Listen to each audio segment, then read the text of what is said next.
Framer sites are easier to build but can still produce some amazing results. In this video, we're going to cover 5 sites built with Framer that look great. So the first one here is Fiberplane.com, and you'll notice that in the hero header, they have animations, and this is using actual text and images, not just a video. So if you're used to something like Figma where you can create animations, it's very, very similar in that process. So you can really go far with the types of animations that you can publish on your site. Moving on past the fold here, we can see that the entire site is full of animations, full of interactions.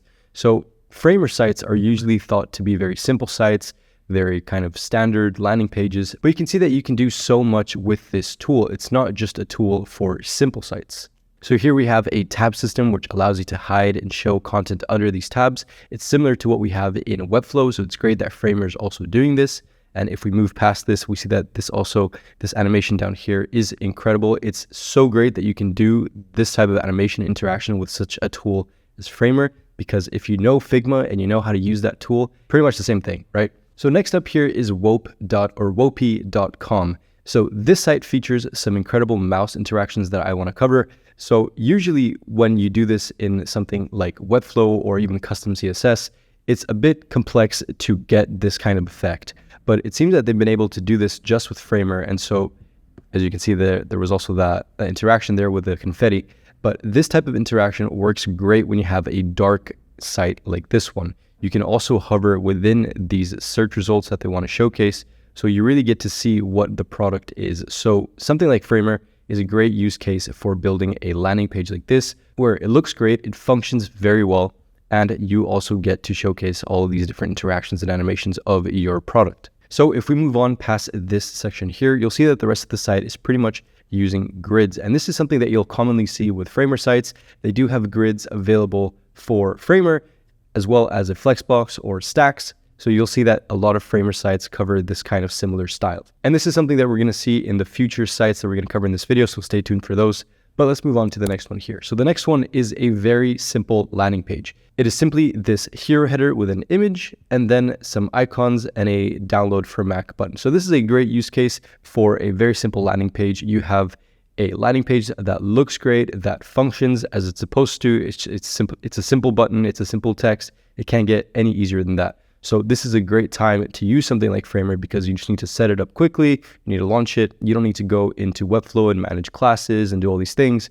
This is a very simple way to launch a landing page like this. The next 2 websites are quite similar. They feature grid style designs in both of them. So let's go ahead and take a look at them. The hero header here is quite simple. We have some text, a tagline, and then a video that plays. So you can see that you can also use videos. But then as we scroll past, we get this Apple style grid where we can feature some of the products that we're talking about in the site or the product that they want to feature. And we also have some text here that we can go ahead and showcase. Now, one of the things I haven't showcased yet is how these sites scale. Now, being 2023, having a responsive site is obviously very important. As we can see, if we go into inspect element and we drag the cursor into the center, the site converts into mobile, which stacks these cards. So we go from this side grid situation here with the red and then the blue. And then if we go all the way down, we'll see that it just stacks on top of each other. So this is a great way that you can scale your sites, simply just stacking everything. And of course, once you go past a certain breakpoint, it's not going to scale very well. But this is a great site where you can just use simple grids, you can have colorful content, and you can really have your site work for your business and promote the product that you guys are launching. Now, as I said in the last one, this site is quite similar. So we have this big H1 text here as we do here. And then if we scroll a little bit down, we have the main image in this case, where we have a iPhone and then some mockups on the way to the right and then the left. We have the button here. So this looks like a great sign up. Just look at our hero header, you get what we're doing, and sign up. This is a great use case for Framer sites again. And then as we scroll past the fold, we see that we have the same grid kind of layout. So again, this is something that you're going to see very often with Framer sites. We have grids, but inside the grids is what matters. It's the content that you're producing inside the grid that will entice the user to scroll past this section onto the next one. So although this site is simple with its layout, we have some simple grids here and then a big H1. It works for what they want to do for a simple landing page for an application like this. So if you guys want to see more Framer sites like this one being covered, leave a comment down below. Thank you guys so much for watching, and I'll see you on the next one.